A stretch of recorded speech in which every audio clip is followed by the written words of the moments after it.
नमस्कार, मी संदीप चव्हाण आणि आपण पाहताय टॉप न्यूज मराठी. अर्थातच वाल्मिक कराड. तुम्ही म्हणत असाल संदीप सर कायम वाल्मिक कराड हाच का विषय घेतायत? आपण आता वाल्मिक कराड ही व्यक्ती सोडून महाराष्ट्रात दुसरा कुठला विषय चर्चेच्या केंद्रस्थानी आहे याचं मला उत्तर द्या. कारण की एक जण बोलला की लगेच दुसरा जण काहीतरी त्याच्याच रांजणात काहीतरी भरलेलं पाप आहे ते बाहेर काढतो आणि महाराष्ट्रासमोर उघड करतो. आता जे काही त्यांनी उघड केलंय ते तुमच्या समोर मांडणं हे माझं कर्तव्य आहे. कारण जी काही कीड लागली आहे ती बीड जिल्ह्याला आणि कीड लावणारा कीटक म्हणजे वाल्या. कारण की या वाल्यानं जे काही उद्योग केलेत त्या उद्योगांना अक्षरशः परिसीमा गाठली. काल बाळा बांगर यांनी वाल्मिक कराड विषयी जे काही सांगितलं ते ऐकल्यानंतर बॉम्ब फुटला आणि आज अंबादास दानवे यांनी तर वाल्मिक कराड विषयी मिसाईल सोडलं. आता या सगळ्या प्रकरणातला केंद्रस्थान असलेला वाल्मिक कराड याच्याविषयी महाराष्ट्रभर चर्चा होणार नाही तर काय होणार? काल ज्ञानेश्वरी मुंडे या माऊली 5.5 तास भर पावसात कनेरवाडी आपलं माहेर, भोपळा आपलं सासर या दोन्ही ठिकाणच्या ग्रामस्थांना घेऊन परळी अंबाजोगाई रस्त्यावर रास्ता रोको करायला बसल्या. कुणामुळं? वाल्मिक कराडमुळं. संतोष देशमुख यांची निर्घृण हत्या होऊन सुद्धा अजूनही या प्रकरणात कृष्णा आंधळे नावाचा आरोपी जो 200 दिवस उलटून गेले तरी फरार आहे. प्रकरण कुणामुळे घडलं? वाल्मिक कराडमुळे. धनंजय मुंडे यांना आपल्या राजकीय कारकिर्दीतला उतार पाहावा लागतोय. कुणामुळे? वाल्मिक कराडमुळे. आता या वाल्मिक कराडनं जे काही उद्योग केलेत ते आता पाण्यावर तणगायला लागतात. कारण की आपल्याला माहिती आहे एखादी वस्तू पाण्यात टाकल्यानंतर कालांतराने ती तरंगत वरती येते. आता तसे तरंगत वरती आलेली ही वाल्याची पाप जर उघड व्हायला लागली आहेत तर त्रास कुणाला होतोय? हा त्रास निश्चितच त्याच्या समर्थकांनाच होतोय. कारण की परवाच त्यांच्यासाठी दुःखाची बातमी होती. वाल्मिक कराड याचा डिस्चार्ज ऍप्लिकेशन कोर्टानं फेटाळला. आता का फेटाळला याचे सबळ पुरावे ऑलरेडी कोर्टात सादर झाल्यानं त्याला रिजेक्ट करण्यात आलं. तरी देखील समर्थक आपली री ओढतातच आहेत. जातीवादी चॅनेल, जातीवादी संदीप. अरे तुम्हाला माझी जात माहिती आहे का? काय कपाळावर लिहून बसलोय का मी इथं? अरे पत्रकाराला जात नसते. पत्रकारा निर्भीड, निर्भय आणि सडेतोड असतो. महाराष्ट्रातल्या पत्रकारितेचा इतिहास सांगतो की ज्यानं निर्भीड, निर्भय आणि सडेतोड मांडणी केली तोच पत्रकार या महाराष्ट्रात क्रांती घडवत असतो. आता माझ्या विचारांनी मी काय क्रांती घडवणारे न घडवणारे मला माहित नाही, पण बीड जिल्ह्याला लागलेली कीड म्हणजे वाल्मिक कराड आहे. आणि ती कीड जर समूळ नष्ट करायची असेल तर कुणीतरी हातात लेखणी आणि कुणीतरी वक्तृत्व करून त्याच्यावर घाव घातलाच पाहिजे. मला खात्री आहे महाराष्ट्रातील वाल्मिक कराडचे काही समर्थक सोडले तर सगळी जनता आज टॉप न्यूज मराठी चॅनेलच्या माध्यमातून माझ्या मागं, चॅनेलच्या मागं उभी आहे.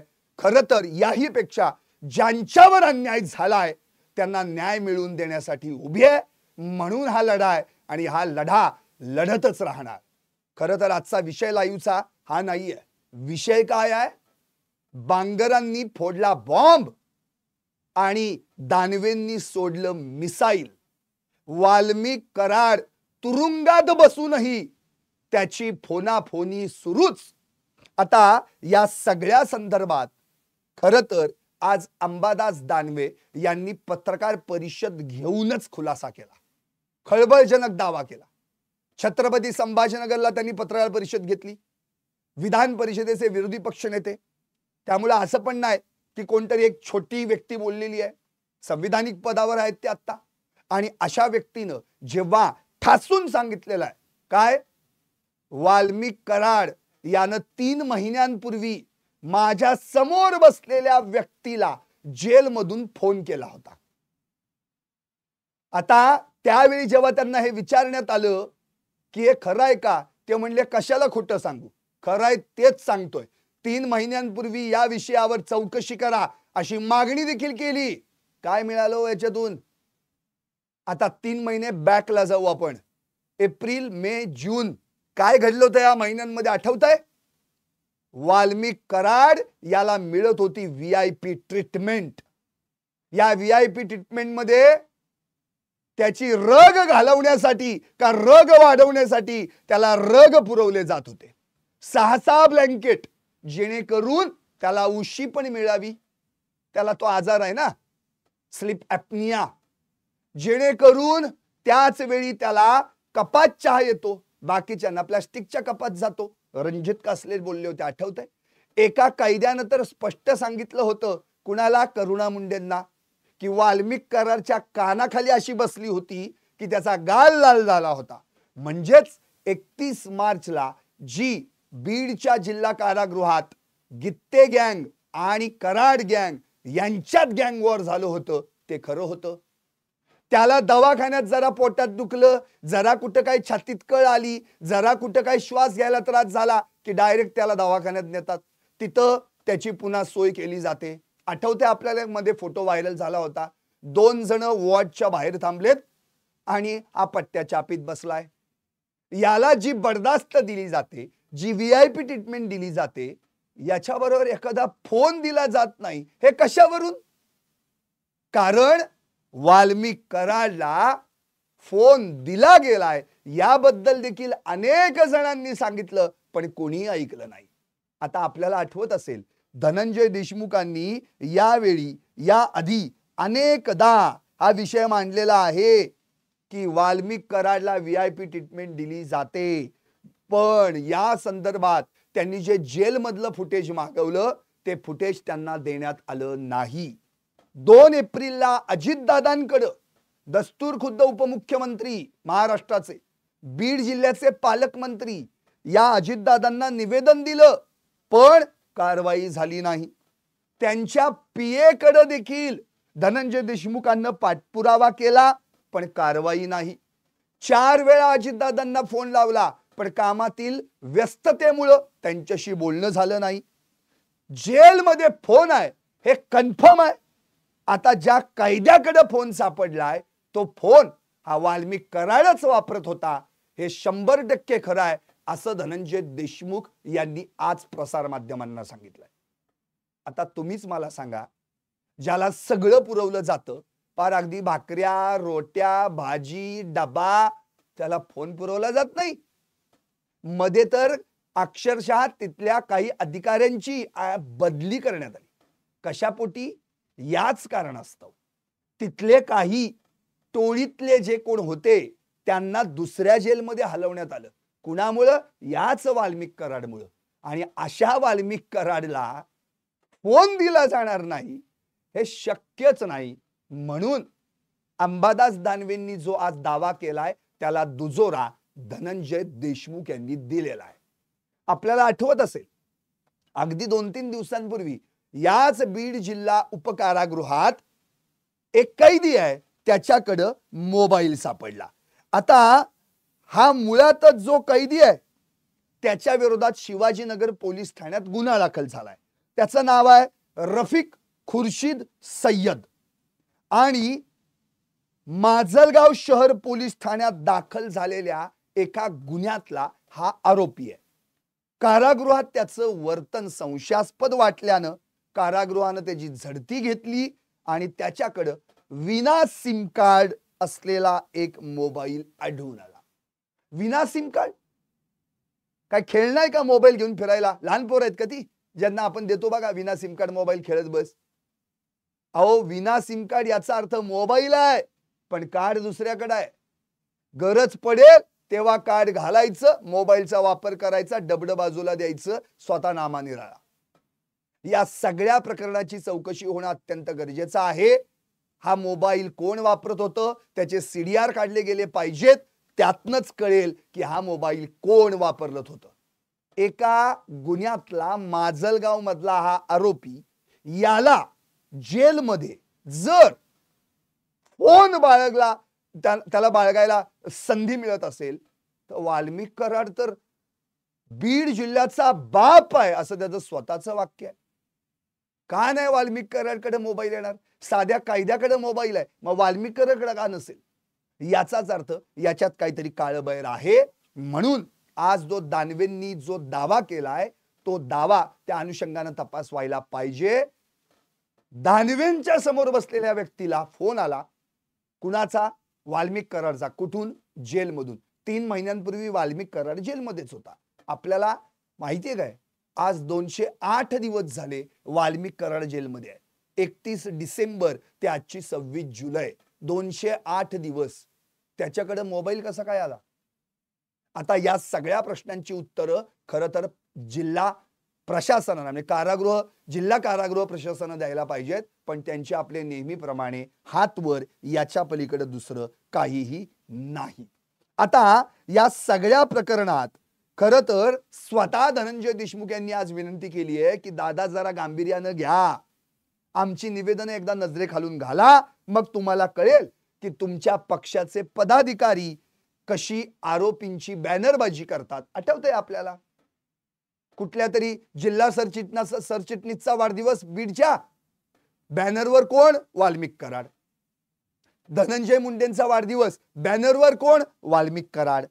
दुसरं, आरोपींचं कसं समर्थन करतात, कसं कोर्टात सुनावणी वेळी येऊन आम्हाला भीती दाखवतात, पक्षाचं चिन्ह असलेल्या गाड्या कशा कोर्टात आणणार, हे सगळं आम्ही पाठवलेले व्हिडिओ, बॅनर, फोटो पहा, मग तुम्हाला कळेल की वाल्मिक कराड त्या तुरुंगात राहून सुद्धा आज बीड जिल्हा चालवायचा प्रयत्न करतोय.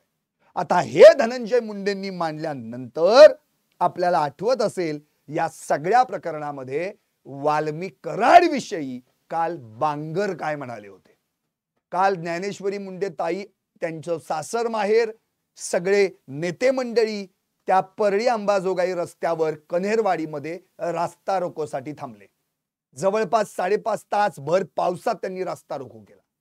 त्या ठिकाणी शिवराज बांगर असतील, राजाभाऊ फड असतील, बाळा बांगर असतील, धनंजय देशमुख असतील, सचिन खरात असतील, अशी सगळी मंडळी त्या ठिकाणी उपस्थित होती. तेव्हा बाळा बांगर यांनी प्रसार माध्यमांशी बोलताना म्हटलं की हा वाल्मिक कराड धनंजय मुंडे यांच्या वाईटावर होता, मुंडेंना संपून त्याला पोटनिवडणूक घ्यायची होती. याचाच अर्थ त्याला काय बनायचं होतं? प्रवास, जत्रेत सिनेमे भाड्यानं दाखवून तिकीट घेणारा, नंतर गोपीनाथरावांच्या घरी घरगडी बनलेला, नंतर पंडित अण्णांच्या कृपेनं परळीचा नगरसेवक, उपनगराध्यक्ष, प्रभारी नगराध्यक्ष, मग धनंजय मुंडेंच्या कृपेनं परळी म्हणजे पीडीपीसी जी आहे त्या ठिकाणी विशेष जिल्हा नियोजन समिती सदस्य, काही खाजगी कंपन्यांचा संचालक, परळी तालुका मुख्यमंत्री लाडकी बहीण योजनेचा अध्यक्ष, एवढी पद भोगणारा आता त्याला चटक लागली आहे की आता मला आमदार बनायचंय, मला मंत्री बनायचंय. आता एवढं सगळं ज्याची महत्वाकांक्षा ज्याच्या आत उरली आहे, तो आपल्या मालकाला देखील संपवायला मागे पुढे पाहणार नाही, हे स्वतः बाळा बांगर यांनी काल स्पष्ट केलं. आता तुम्हीच मला सांगा, बाळा बांगरांनी काल फोडलेला बॉम्ब आणि आज दानवेंनी सोडलेलं मिसाईल दोन्ही वाल्मिक कराडवर जाऊन आदळतायत, पण त्या वाल्मिक कराडला तिथं संरक्षण देणारे आमचे पोलीस प्रशासन आणि आमचं सरकार करणार काय? स्वतः सुप्रिया सुळे यांनी स्पष्टपणे म्हटलंय, उशिरा का होईना पण मुख्यमंत्री स्वतःहून म्हणालेत की मी अस्वस्थ आहे. मुख्यमंत्र्यांनी हायकमांडला सांगितलंय की राज्यात चुकीचं घडतंय. मस्साजोगच्या सरपंचाची हत्या झाली, या हत्येच्या मागे वाल्मिक कराड होता, त्याचा आका नेमका कोण होता हे सुरेश धस यांनी स्पष्ट केलंय. आता स्वतः त्यांनी इतकं स्पष्ट म्हटलेलं आहे की वाल्मिक कराड जेलमधून फोनवर बोलतोय, त्याला VIP ट्रीटमेंट मिळतीये. आता त्याचीच तक्रार आम्ही देशाचे गृहमंत्री अमित शाह यांच्याकडे करणार आहोत आणि तशी वेळ देखील आम्ही मागितलेली आहे. महादेव मुंडे प्रकरण देखील आम्ही त्यांच्या समोर मांडणार असं स्वतः खासदार सुप्रिया सुळे यांनी म्हटलेलं आहे. आता या सगळ्या प्रकरणात खरं तर वाल्मिक कराड यानं जे काही उद्योग केलेत ते मी सांगायची गरज नाहीये, अख्ख्या महाराष्ट्राने पाहिलेला आहे. आणि सगळ्यात महत्वाचा मुद्दा म्हणजे महाराष्ट्रात जे काही घडतंय यात सगळ्यात जास्त केंद्रस्थानी असलेली व्यक्ती म्हणजे ही वाल्मिक कराड आहे. बापू आंधळे प्रकरण, महादेव गित्तेंची पत्नी आरोप करते, मीरा गित्ते, वाल्मिक कराड. संतोष देशमुख हत्या प्रकरण, अख्खं देशमुख कुटुंब या ठिकाणी तक्रार करतंय, वाल्मिक कराड. महादेव मुंडे हत्या प्रकरण, तिथे ज्ञानेश्वरी मुंडे या तक्रार करतायत, वाल्मिक कराड. आता आणखी वेगळं काय बोलणार आहोत आपण? खरं तर या माणसांनी किती जणांचे मुर्दे पाडलेत, किती जणांना राखेत बुडवलंय याचं उत्तरच आपल्याकडे नाही. आणि अशा वाल्मिक कराडचे वेगवेगळे कारनामे बाहेर येताना ते तुमच्यापर्यंत मांडणं हे पत्रकाराचं काम नाही का? आणि तेच मांडण्यासाठी, ही कीड संपवण्यासाठी या सगळ्या लाईव्ह मधून मी तुमच्या समोर येत असतो. खरं तर वाल्मिक कराडनं महादेव मुंडे प्रकरणात जे अत्यंत नीच, अत्यंत निंदनीय, माणुसकीला न शोभणारं काम केलंय ते म्हणजे एका छोट्या व्यक्तीला, छोट्या व्यापाऱ्याला, प्लॉटिंगचा व्यवसाय करणाऱ्या साध्या माणसाला प्लॉटिंगच्या मुद्द्यावरून आपल्याला तो प्लॉट मिळावा यासाठी, तो प्लॉट लाटण्यासाठी त्याला संपवला. बरं, नुसता संपवला नाही तर जे मारेकरी पाठवले त्यांना त्यांच्या मृतदेहाचा मांसाचा तुकडा काढून आणायला लावला, तेव्हा कुठे त्याचा आत्मा शांत झाला. आता अशा वाल्मिक कराडला जेव्हा तुम्ही आम्ही समर्थन करण्याचा प्रयत्न करू, काही समर्थक त्याच्या मागे उभे राहतील, तेव्हा आपण तरी किमान आपल्याला तरी लाज वाटायला हवी की अशा माणसाचं समर्थन कसं करायचं जो आपल्याच समाजातील व्यक्तीच्या मांसाचा तुकडा काढून आणायला लावतो आणि तो पाहिल्यानंतर ज्यांनी आणला त्यांना गिफ्ट म्हणून गाड्या प्रेझेंट करतो. या अशा वाल्मिक कराडचे कारनामे आणि हे कुणाच्या जीवावर त्यानं केलं, आता या सगळ्या प्रकरणांचा उलगडा होणं गरजेचं आहे. काल स्वतः ज्ञानेश्वरी मुंडे म्हणाल्यात की SIT लावा, CID कडे तपास द्या. SIT मध्ये पंकज कुमावत सारखे धाडसी IPS अधिकारी त्यांच्या अध्यक्षतेखाली ही SIT नेमली जावी, साबळेंसारखे अधिकारी त्या ठिकाणी आणले जावेत आणि आरोपींना अटक केली जावी. खरं तर त्या ठिकाणी आपण पाहिलं काल, इतक्या पोलीस गाड्या, इतकी शासनाची माणसं जी गेल्या 20 महिन्यात कधीच दिसली नाहीत. त्यांना ज्ञानेश्वरी मुंडेंच्या घरचा पत्ताच सापडला नव्हता वाटतं. आणि त्यावेळी परत तिथं म्हणतायत की तुमचं काय निवेदन असेल ते आम्हाला द्या. तेव्हा तिथल्या भगिनींनी त्या सरकारला सुनावलं, आम्ही निवेदन द्यायला नाही आलोय, आम्ही निवेदन घ्यायला आलोय. या प्रकरणातील आरोपींना तात्काळ अटक करू, SIT नेमू, CID कडे तपास देऊ असं लेखी लिहून द्या. हे निवेदन आम्ही घ्यायला आलोय. आता बीडच्या लाडक्या बहिणी देखील चवताळून उठल्या. मग या सगळ्या प्रकरणात जर मनोज जरांगे पाटील 140 किलोमीटर अंतर पार करून परळीत येऊन ज्ञानेश्वरी मुंडे यांना भेटतात, न्याय त्यांना देण्यासाठी लढा उभारतात, RPI खरात गटाचे अध्यक्ष सचिन खरात हे प्रत्यक्ष ज्ञानेश्वरी मुंडे यांना जाऊन भेटतात, त्यांच्याशी चर्चा करतात, त्यांची व्यथा समजून घेतात आणि ज्ञानेश्वरी मुंडेंना न्याय मिळेपर्यंत आम्ही त्यांच्या बाजूने लढणार असं म्हणतात. पण एवढे सगळे येऊन देखील याच परळी लोक विधानसभा मतदारसंघात जो आपला मतदारसंघ आहे आणि ही लाडकी बहीण आपल्या मतदारसंघातली आहे, त्या परळीतल्या बहीण भावांना म्हणजेच धनुभाऊ आणि पंकुताईंना त्यांच्याकडे जायला वेळ मिळेना. 20 महिन्यात 5 मिनिटांचं अंतर त्यांना पार करता येईना. मग जनता काय विचार करत असेल? खरं तर तुम्ही पहिल्यांदा तिथं जायला पाहिजे होतं. ज्या दिवशी प्रकरण घडलं त्याच दिवशी या प्रकरणात सोक्ष मोक्ष लावला पाहिजे होता. कसे काय 8 तपासचे अधिकारी बदलले गेले? कसं काय अजून आरोपी निष्पन्न होत नाहीत? कसे काय आरोपी सापडत नाहीत? यासाठी तुम्ही जंग पछाडलं पाहिजे होतं, पाठपुरावा केला पाहिजे होता. पण ना पंकुताई धावून गेल्या, ना धनुभाऊ धावून गेले. धनुभाऊंचा वाढदिवस झाला, मी साजरा करणार नाही असं म्हटलं तरी बॅनरबाजी सगळीकडे झाली आणि त्याच बॅनरवर याच महादेव मुंडे प्रकरणात हत्या केलेलाचा हात असलेला वाल्मिक कराड होता. त्याच धनुभाऊंच्या बॅनरवर संतोष देशमुख यांची हत्या करणारा मुख्य आरोपी वाल्मिक कराडचा फोटो होता. आता काय बोलायचं? खरं तर या ठिकाणी परळीच्या जनतेने देखील आता विचार करायला पाहिजे की आपलेच या ठिकाणचे लोकप्रतिनिधी जर आपल्याच बाजूनी उभे राहत नसतील तर आपण न्याय कुणाकडे मागायचा?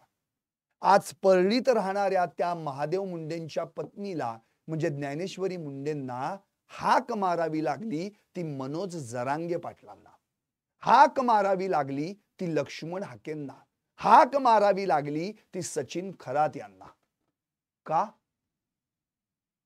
एवढा ताकदवान भाऊ परळीत मतदारसंघात आमदार असताना देखील ते का नाही धावून गेले?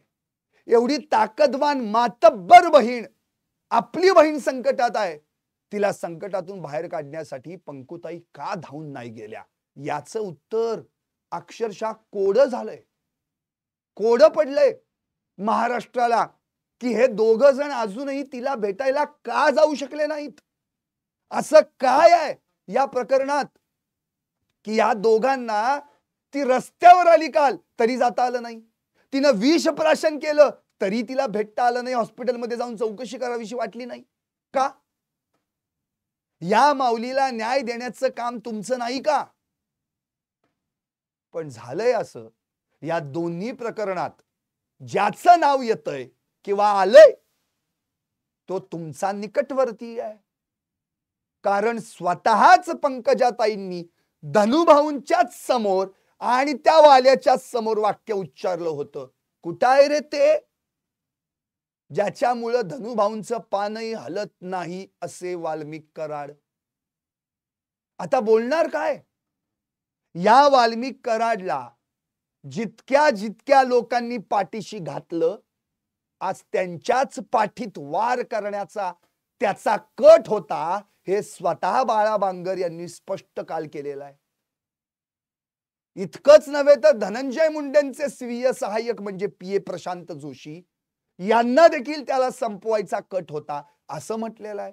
याही पुढे जाऊन परळीचे माजी नगराध्यक्ष आणि आता परळीचे नवनिर्वाचित शहराध्यक्ष राष्ट्रवादी अजित पवार गटाचे बाजीराव धर्माधिकारी यांना देखील या वाल्मिक कराडनं त्रास दिला असं बाळा बांगर यांनी म्हटलंय. आता काय बोलणार? या सगळ्या प्रश्नांची उत्तर धनुभाऊच देऊ शकतील.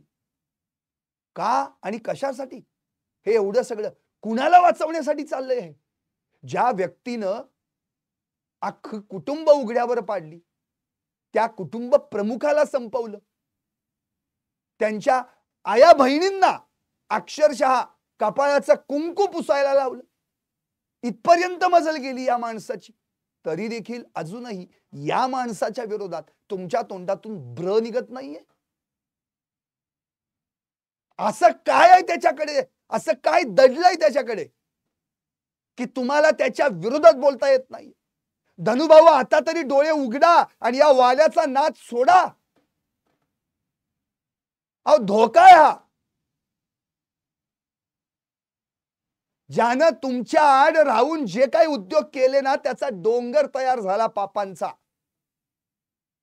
आता तो पापाचा डोंगर उभा राहिला, त्याच्या पलीकडे तो आणि अलीकडे तुम्ही. कारण की त्याच्याकडे जायचंय तर तुम्हाला पापाचा डोंगर ओलांडून जावं लागेल आणि मग पदोपदी एक एक गोष्ट आठवत जाईल की गेल्या 20-25 वर्षात या माणसानं काय केलं आणि मी कशी डोळे झाक केली. या वाल्याचे कारनामे कमी नाहीत. या वाल्यानं आतापर्यंत परळीतच किती गुन्हे केले त्याची लिस्ट मी परवा तुम्हाला वाचून दाखवली. कंटाळा आला वाचून वाचून. पण याला वाचवण्याचे प्रयत्न काही सुटेनात. आहेतच समर्थक, आता थोड्या वेळाने बोंबलायला येतीलच. सुरू लगेच. Valmik Anna is come back, Valmik Anna will be back. अरे कमबॅक काय आहे? बॅकिंग कुणाचं आहे आणि का द्यायचंय त्याला? जो एका व्यक्तीच्या मेलेल्या शरीराचा, मृत शरीराचा मांसाचा तुकडा काढायला सांगू शकतो, असा माणूस माणसात राहण्याच्या तरी पात्रतेचा आहे का? कशासाठी? आणि या अशा व्यक्ती जर उद्या यांच्याकडे मोबाईल येत असेल तर तिथूनच सगळी सूत्र हलवेल ना हा. आवाज जरांगे पाटील स्वतः म्हणालेत, जर त्याच्याकडे मोबाईल गेला तर अशी किती मर्डर करेल तो उद्या जेलमधूनच ऑर्डर देऊन. कारण की त्यांनी ऑर्डर द्यायची आणि बाहेर मर्डर करायचे, त्यासाठी त्याची माणसं आहेतच. टोळ्याच नेमल्यात त्यांनी वेगवेगळ्या. खंडणीसाठी टोळी वेगळी, प्लॉटिंग मधली टोळी वेगळी, सगळ्या वेगवेगळ्या टोळ्या आहेत. Sudarshan Ghule leader of the गँग, Gotya Gitte leader of the गँग, आणि Gotya Gitte is a right hand of Walmik Karad. आज तो फरार, त्याच्यासोबतचा तो धनराज उर्फ राजेभाऊ फरार, आणखी 2-3 टाळकी आणि स्वतः वाल्याची 2 पोरं, सुशील कराड, श्री कराड. नावं तर काय आहेत? वाल्मिक, सुशील, श्री. वा, उद्योग काय आहेत? ते म्हणतात ना, म्हणजे काय आता, म्हणजे याच्या आपल्याकडे काय बोलणार? वाण नाही पण गुण नाही, स्वतःचीच पोर आहेत. या महादेव मुंडे प्रकरणात तर त्याचाच पोरगा श्री कराड स्वतः बांगरांनी नाव घेतलंय. त्याला तो प्लॉट हवा होता आणि महादेव मुंडेंची हत्या झाल्यानंतर अवघ्या 5-6 दिवसात त्याच्या नावावर प्लॉट झाला. 12 गुंठ्यासाठी. स्वतः सुरेश दास म्हणाले 12 गुंठ्यासाठी हत्या. पोरं वाल्याची लय गुणाची, गादी चालवतायत बापाची अशी म्हणायची वेळ आली आज. वारसच तयार केलेत पुढचे. स्वतः बाळा बांगरांनी सांगितलंय यानं जेलमधून 42 जणांना बाहेर काढलंय जामिनावर आणि आता त्यांच्या माध्यमातून पुन्हा एकदा बीड जिल्ह्यात दहशत सुरू केली आहे. या वाल्मिक कराडचा ज्याला ज्याला स्पर्श झाला ना, ते आपण म्हणतो ना, लोखंडाला परिसाचा स्पर्श झाला की त्याचं सोनं होतं. इथं वाल्याचा ज्याला ज्याला स्पर्श झाला त्याची माती झाली. पोरं टोळीत आणायची, खोट्या गुन्ह्याखाली अडकवायची आणि मग आयुष्यभर त्यांनी तुझीच हुजरेगिरी करायची, अशीच पद्धत त्यानं सुरू केली. त्यात कितीतरी जण जेलमध्ये गेली. आज त्याचेच शत्रू त्याच्याच समोर उभे ठाकलेत. काय होतं मधलं गँग वॉर? तेच होतं. तिकडे मीरा गित्ते ओढून सांगतायत माझ्या पतीचा याच्यात काही संबंध नाहीये, उलट माझ्याच पतीला गोळी लागली महादेव गित्तेंना, पण त्यांच्यावरच आरोप केलाय त्यांनी बापू आंधळेला गोळी घातली. त्या स्वतः म्हणतात माझ्या डोळ्या देखत त्या गोट्या गित्त्यान धनराज फडणं बापू आंधळेला गोळीबार केला. ती दोघं बोंबलत बाहेर फिरतायत आणि यांचा पती जेलमध्ये आहे. बर, या कोर्टात चक्रा टाकतायत, तिथं उत्तर एकच, तारीख पे तारीख, तारीख पे तारीख. आणि ज्ञानेश्वरी मुंडेंनी परवा म्हटलेला आहे हे अंधा कानून आहे. काय करायचं? या सगळ्या प्रकरणात खरं तर आता लक्ष स्वतः सरकारनं घातलं पाहिजे. दादा पालकमंत्री आहात तुम्ही बीडचे. काल तुम्ही म्हणाला होतात माझ्या काळात हे प्रकरण घडलं नाही, मी पालकमंत्री नव्हतो. आपण उपमुख्यमंत्री होतात ना, आणि तुमच्याच पक्षाचा परळीचाच आमदार अर्थात धनंजय मुंडे पालकमंत्री होते ना. मग का नाही तुमच्यापर्यंत विषय आला तो? का नाही त्या विषयावर पुढे गांभीर्याने चर्चा केली गेली? का नाही 20 महिने झाले, 1.5 वर्ष लोटून गेलं, त्यातले आरोपी मारेकरी शोधले गेले का? त्यातला वाल्मिक कराड तुमच्या आमदाराच्या किंवा मंत्र्याच्या निकटवर्तीय जवळचा होता म्हणून. पण ज्यावेळी संतोष देशमुख प्रकरण घडलं आणि अख्ख्या महाराष्ट्रामध्ये आउटरेज झाला, त्यावेळी काय झालं? इतका बचाव केला तुम्ही धनंजय मुंडेंचा. नाव येऊ दे, चौकशी करू. काय काय काय काय बोललात तुम्ही. शेवटी काय झालं? स्वतः मुख्यमंत्र्यांनी राजीनामा द्यायला लावलाच ना. खरं तर या प्रकरणामध्ये खोलवर जाऊन तपास व्हायला पाहिजे. फक्त वरवर चाललंय. अहो 20 महिने जर एका लाडक्या बहिणीला न्याय मिळत नसेल तर ही योजना राबवून तरी काय फायदा? कुठली लाडकी बहीण? रक्षाबंधन जवळ आली आहे, त्या दिवशी तरी तिला रक्षाबंधनाची भेट म्हणून तरी तोपर्यंत एखादा आरोपी पकडा. यातला कोण आहे तो शोधून काढा, तो धागा, आणि समोर ठेवा तिच्या हाच तो नराधम ज्यानं तुझ्या पतीला मारलं. अहो तिच्या पोरांच्या मनात बदल्याची भावना आली. बारकी बारकी 3 लेकरं आहेत. आमच्या पप्पांना कोणी मारला, आम्ही पण त्यांना मारणार. आणि आज ती माऊली धडपडतीये त्यांच्या मनातला हा बदला बाहेर काढण्यासाठी. म्हणून न्याय हवाय. ही न्यायाची भूमिका या महाराष्ट्रात अपेक्षित आहे ती तुमच्याकडून. ही अपेक्षा ठेवणं हे सर्वसामान्य जनतेचं काम आहे आणि ती अपेक्षा पूर्ती करणं हे तुमचं काम आहे. जेव्हा तुम्ही मत मागायला येताना सगळे, तेव्हा जनता जनार्दन असा शब्द उच्चारता ना. मतदार राजा असतो. आता काय, एक दिवस राजा, बाकीचे दिवस भिकारी होतो त्याचा. आणि मग आम्ही हात पसरायचे तुमच्या जवळ, द्या ना तेवढं, द्या ना न्याय, द्या ना न्याय. या अशा वाल्याला जर सुखसुविधा जर या तुरुंगात मिळायला लागल्या तर तिथून मग तो घरी असला काय, त्या जगमित्र कार्यालयात बसला काय आणि तुरुंगात लोळत पडला काय, फरक काय पडला? एका मोबाईलवरनं हल्ली सगळी कामं होतात. आता तीच कामं जर तो मोबाईलवरनं करत असेल तर हे दुर्दैव आहे. आणि हे दुर्दैव पूर्णपणे नष्ट करायचं असेल, सर्वसामान्य जनतेला न्याय मिळवून द्यायचा असेल तर पहिल्यांदा या वाल्याच्या सगळ्या सुखसुविधा काढून घ्या. सर्वसामान्य कायद्यासारखी त्याला ट्रीटमेंट द्या. अहो कोण हा वाल्या? कोण हा जो जेलमध्ये बसून बिनधास्तपणे इतरांना फोन करतो? कोण आहे हा? याला जेवढा डोक्यावर चढवलाय तेवढाच आता खाली उतरवण्याची गरज आहे. त्यामुळं याच्या शेजारी आणि याच्या सोबत जो राहिला त्याचा कार्यभाग बुडाला. असंग अशी संग प्राणाशी गाठ असं म्हणतात. मुंडे साहेब आता तरी धडा घ्या. आता तरी डोळे उघडा आणि या वाल्याचा नाच सोडा. याच्या सोबत असलेली दोस्ती तोडा आणि म्हणा याच्याशिवाय माझं पान हलत नाही. हे चुकीचं आहे. जनता जनार्दन आहे आणि ती माझं पान हलवते. तर आणि तरच या राजकीय पटलावरचं तुमचं अस्तित्व टिकून राहील. नाहीतर एक दिवशी या वाल्या नावाचं वारूळ तुमच्या भोवती उभं राहील आणि मग ते खणलं की निघतील फक्त मुंग्या. याच्या पलीकडे काही नाही. पाहत राहा टॉप न्यूज मराठी, आपला महाराष्ट्र, आपली बात.